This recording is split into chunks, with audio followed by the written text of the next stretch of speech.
अगर आप दिल के मरीज हैं तो ये एपिसोड आपके लिए है। नमस्कार, मेरा नाम है डॉक्टर रुद्रमन और मैं हूं आपका जानकार दंतकार। ओरल हेल्थ चैनल के माध्यम से आज हम बात करेंगे कि दिल के मरीजों में डेंटल ट्रीटमेंट कैसे किया जाता है। तो शुरू करें।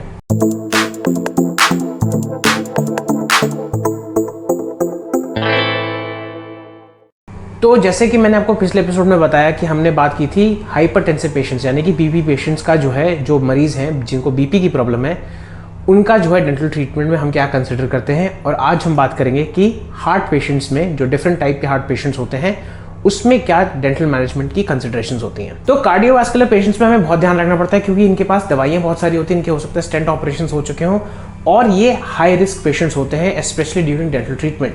इसका कहने का मतलब क्या है, देखिए जो भी टाइप की स्ट्रेसफुल सिचुएशन होती है जनरली कार्डियोवास्कुलर पेशेंट्स के लिए वो काफ़ी अच्छी नहीं होती है। इन द सेंस अगर कोई भी ऐसे वातावरण में कोई कार्डियोवास्कुलर पेशेंट जाता है जो स्ट्रेसफुल वातावरण है, वहाँ पे डेफिनेटली हो सकता है उनका कोई कार्डियक एपिसोड एग्जासरबेट हो जाए, यानी कि उनको कोई कार्डियक प्रॉब्लम एग्जासरबेट ना हो जाए। क्या कहने का मतलब है, देखिए वैसे ही डेंटिस्ट्री और डेंटल ट्रीटमेंट के साथ इतना पेन और फियर एसोसिएटेड रहता है, तो डेफिनेटली अगर हम बात करें कि अगर एक स्ट्रेसफुल सिचुएशन क्रिएट हो जाती है डेंटल ट्रीटमेंट के टाइम पर, डेफिनेटली एक कार्डियक पेशेंट ज़्यादा रिस्क पे रहता है कि उनको हार्ट अटैक या स्ट्रोक या कुछ ऐसा टाइप का एंजाइना टाइप का कोई अटैक ना आ जाए। इसलिए हमें ध्यान रखना पड़ता है कि उनका ट्रीटमेंट सबसे छोटे ड्यूरेशन का होना चाहिए। At the same time the treatment should be as relaxed as possible. Generally cardiovascular patients के लिए हम मॉर्निंग अपॉइंटमेंट शेड्यूल करते हैं जिसका छोटा टाइमिंग होता है। अगर जरूरत पड़े हम उनको एंजियोलिटिक्स यानी कि स्ट्रेस रिडक्शन की मेडिकेशंस भी दे सकते हैं बिफोर द प्रोसीजर। सबसे इंपॉर्टेंट चीज़ यह है कि प्रोसीजर को सबसे छोटा बनाना है, एट द सेम टाइम बहुत रिलैक्सिंग रखना जरूरी है ताकि कोई भी ऐसा टाइप का एपिसोड, कार्डियोवास्कुलर एपिसोड उनमें एग्जासरबेट यानी कि हो ना जाए। अब बात करते हैं एंजाइना पेक्टोरस पेशेंट्स के बारे में। एंजाइना पेक्टोरस एक ऐसी कंडीशन है जो हार्ट पेशेंट्स के साथ बहुत होती है, जिसका मतलब क्या होता है कि आपको छाती में दर्द, सीने में दर्द या डिफरेंट टाइप में बॉडी पार्ट्स में दर्द हो सकता है, जिसको हम बोलते हैं एंजाइना। एक होता है स्टेबल एंजाइना, जिसका मतलब हम बोलते हैं कि वो जनरली एक्सरसाइज यानी कि स्ट्रेस लेने से एग्जासरबेट होता है, यानी कि स्ट्रेस लेने से होता है। उसके बाद अगर आप रेस्ट ले लेते हो तो वापस ठीक हो जाता है। और एक होता है अनस्टेबल एंजाइना, यानी कि आप खाली बैठे हुए हो, कोई भी बिना तनाव के आपको ऐसे तरीके का दर्द हो जाता है जो या तो सीने में हो या पीछे आपके स्कैपुला में हो या आपके इधर हो या बाह में जाता हुआ और आपके जबड़े की तरफ जिस तरफ दर्द हो रहा है वहाँ पे उस साइड पे होने के चांसेस होते हैं। तो एंजाइना पेक्टोरस पेशेंट्स के साथ definitely stress reduction is a very important thing. कोशिश ये की जाती है कि उनका एज लीस्ट स्ट्रेसफुल उनका डेंटल ट्रीटमेंट हो।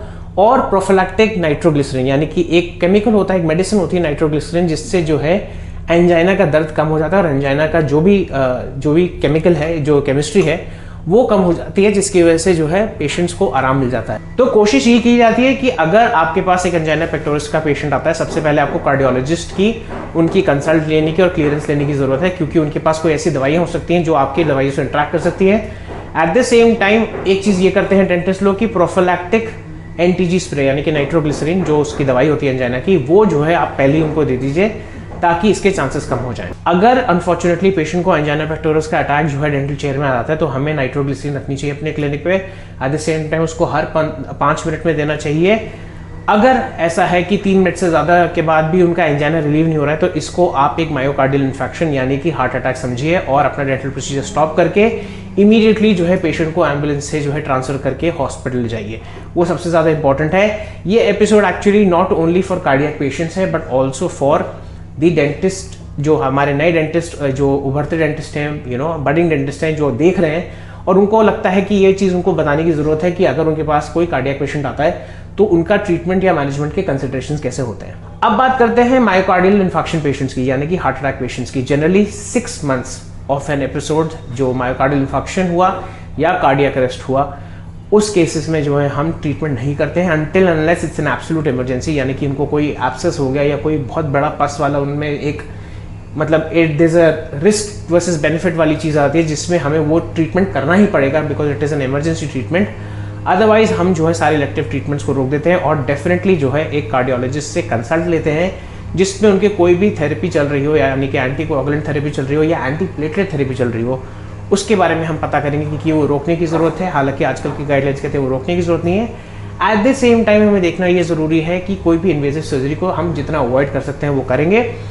और अगर पेशेंट को इन्फेक्टिव एंडोकार्डाइटिस प्रोफिलैक्सिस की ज़रूरत है, यानी कि वो जो है अगर हम कोई भी ऐसा ट्रीटमेंट करते हैं जिसमें उनके चांसेस इन्फेक्टिव एंडोकार्डाइटिस होने के बढ़ जाते हैं। इन्फेक्टिव एंडोकार्डाइटिस का मतलब ये होता है कि आपका जो बैक्टीरिया है जो बॉडी में, वो जो है आपकी हार्ट मसल्स के पास, वॉल्व्स के पास जो है चला गया, वहाँ पे जाके वो पॉपुलेट कर गया, जिसकी वजह से आपके हार्ट में मर्मर यानी कि जो ब्लड फ्लो आपके हार्ट का वो खराब हो जाए, जिसकी वजह से आपको बहुत सारे अदर लक्षण हो सकते हैं। इसलिए जो है उसका इन्फेक्टिव एंडोकार्डाइटिस प्रोफिलैक्सिस, यानी कि इस चीज़ को अवॉइड करने के लिए हमें प्रोफिलैक्सिस करते हैं। प्रोफिलैक्सिस का मतलब होता है कि एक तरीके की प्रिवेंटिव थेरेपी, यानी कि हम कुछ एंटीबायोटिक्स पहले ही दे देते हैं 1 घंटे पहले बिफोर द प्रोसीजर, ताकि जब प्रोसीजर कर रहे हो अगर वहाँ से कुछ भी बैक्टीरिया गए हो, चाहे आपकी ओरल कैविटी हो, ब्लड स्ट्रीम हो, जो भी हो, वहाँ से कोई भी बैक्टीरिया गए हो, लेकिन आपकी एंटीबायोटिक कवरेज इतनी अच्छी रहती है कि वो कोई भी एंटीबायोटिक्स जो आपके जो बैक्टीरिया हैं वो जाकर आपके ब्लड स्ट्रीम में जा रहे हैं, वो एंटीबायोटिक आपके ब्लड स्ट्रीम में रहेगी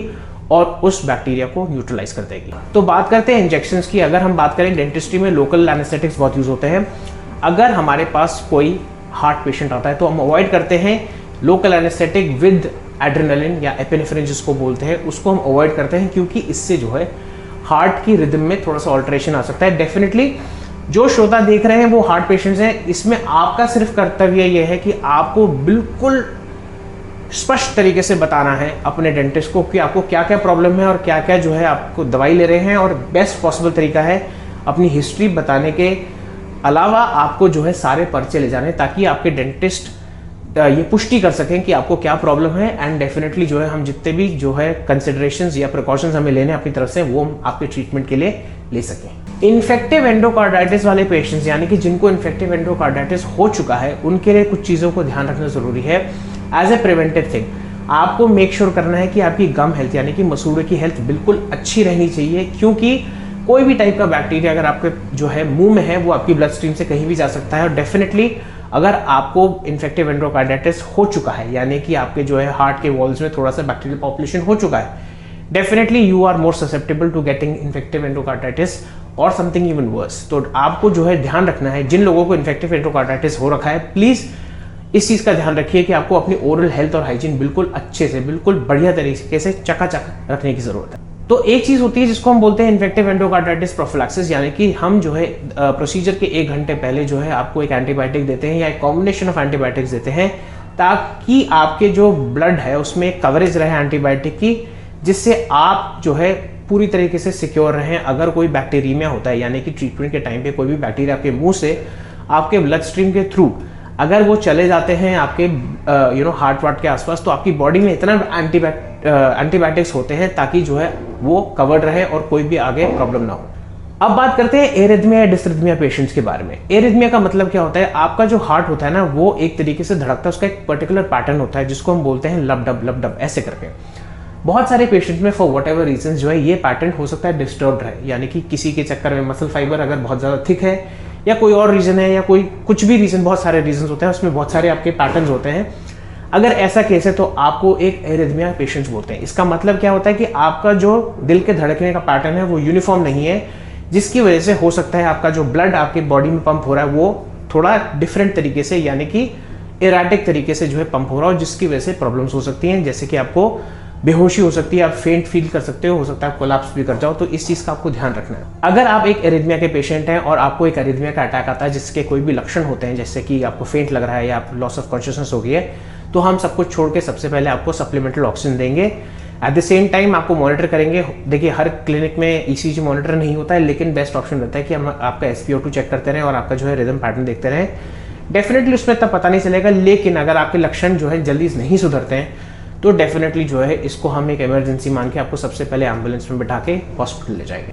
कोई भी केस में, अगर ये मैं बड़ी गंभीर बात बोल रहा हूँ, लेकिन अगर कोई भी केस चाहे वो हार्ट का पेशेंट हो या ना हो, जितने डेंटिस्ट लोग देख रहे हैं और अगर आप श्रोता लोग भी देख रहे हैं जो नॉन डेंटिस्ट हैं, अगर कभी भी या ऐसे लोगों के परिजन देख रहे हैं जिनको हार्ट प्रॉब्लम्स हैं, अगर patient loses consciousness on the chair, बिल्कुल अगर वो बिल्कुल बेहोश हो जाते हैं, तो हम इसको जो है एक कार्डियक इवेंट मानते ही हैं कि कुछ ना कुछ कार्डियक या ब्रेन रिलेटेड इवेंट है, जिसकी वजह से हम जो है सब कुछ उस टाइम पे रोक देंगे। पहली बात तो जनरली डेंटिस्ट लोग इतने प्रोएक्टिव होते हैं कि वो ऐसे कोई ट्रीटमेंट या केसेस लेते ही नहीं जिसमें रिस्क बहुत हो, तो जनरली वो हॉस्पिटल सेटिंग्स में ही किया जाता है।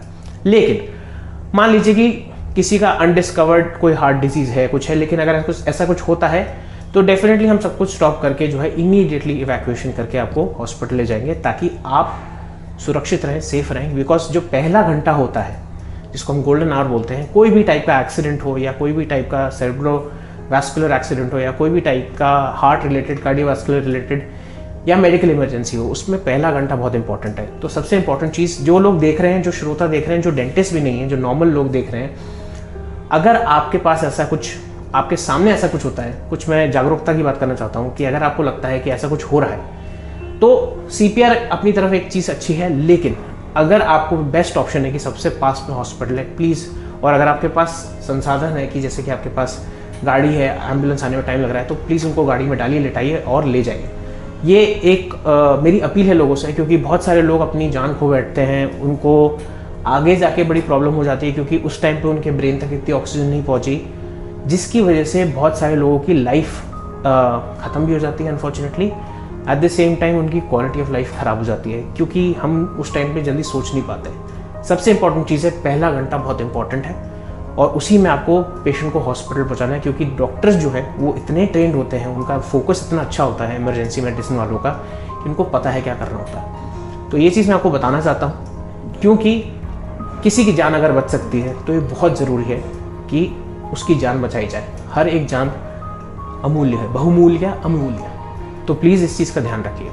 तो ये था आज का एपिसोड, थोड़ा सा लंबा हो गया, लेकिन मैं आपको समझाना चाहता हूँ, अगर आप हार्ट पेशेंट हैं, यानी कि आपको कोई दिल की बीमारी है, जो फाइनल कंक्लूजन मैं आपको बताना चाहता हूँ, अगर आप हार्ट पेशेंट हैं तो डेफिनेटली आपका कर्तव्य बस ये है कि आप जब जा रहे हैं, प्लीज़ जाने से पहले फ़ोन करिए डॉक्टर को, उनको बताइए मेरे को ये चीज़ें हैं, मेरे को ये प्रॉब्लम है, मैं ये दवाई खाता हूँ। आजकल व्हाट्सएप का ज़माना है, उनको अपने पर्चे भेज दीजिए, ताकि डेंटिस्ट को पहले ही पता चल जाए कि वो किस चीज़ से डील कर रहे हैं। अगर डेंटिस्ट को ये लगता है कि वो ऐसी चीज़ है जिसको हम एक प्राइवेट सेटअप में नहीं कर सकते, एक हॉस्पिटल सेटिंग में करना ज़रूरी है, तो वो खुद बोल देंगे। मेरे पास खुद पेशेंट्स आए हैं बहुत सारे, फ़ोन करके उन्होंने मेरे से पूछा था कि हम ये करा लें, हमारी ये हिस्ट्री है, और चाहे उनके लिए अनफॉर्चुनेटली हो, लेकिन मुझे लगता है रियलिस्टिकली स्पीकिंग, मैंने उनको बोला कि आपको ये काम हॉस्पिटल सेटिंग में ही कराना है, कि खुदा ना खास्ता कुछ हो जाए, not only for safeguarding them but also safeguarding myself. अगर मेरे क्लिनिक में किसी को अनफॉर्चुनेटली कुछ ऐसा हो जाता है, हालांकि हमारी ट्रेनिंग हो चुकी होती है, लेकिन देखिए जब इमरजेंसी होती है ना, तब अच्छे जो है इस मामले में सबके हाथ फूल जाते हैं। तो ये चीज़ का ध्यान रखिए। अगर आप पेशेंट हैं हार्ट के या कोई भी ऐसी मेडिकल कंडीशन के जिसमें इमरजेंसी के चांसेस रहते हैं, तो प्लीज़ अपने डेंटिस्ट को सबसे पहले विस्तार से अपनी पूरी हिस्ट्री बताइए, सारे पर्चे भेज के उनको एक बार उनको एक आइडिया दे दीजिए कि what they are dealing with. उसके बाद डॉक्टर साहब आपका सब कुछ संभाल लेंगे। तो ये था आज का episode. Please like, share, subscribe करें और बेल आइकन को दबाना ना भूलें, ताकि आपको इंपॉर्टेंट अपडेट्स मिलते रहें। और व्हाट्सएप पे कंसल्टेशन के लिए मेरा नंबर फ्लैश हो रहा है। हालांकि मैं आपका फ़ोन नहीं उठा पाऊंगा, हो सकता है क्योंकि मैं किसी पेशेंट के साथ हूँ या मैं किसी और व्यक्तिगत काम में बिजी हूँ। मुझे एक मैसेज ड्रॉप करिए एंड हो सकता है 1-2 दिन में मैं आपको मैसेज का रिप्लाई करूँगा, जो मैं ये कर लेता हूँ जितना मेरे में क्षमता है। तो आज के लिए इतना ही। नमस्ते।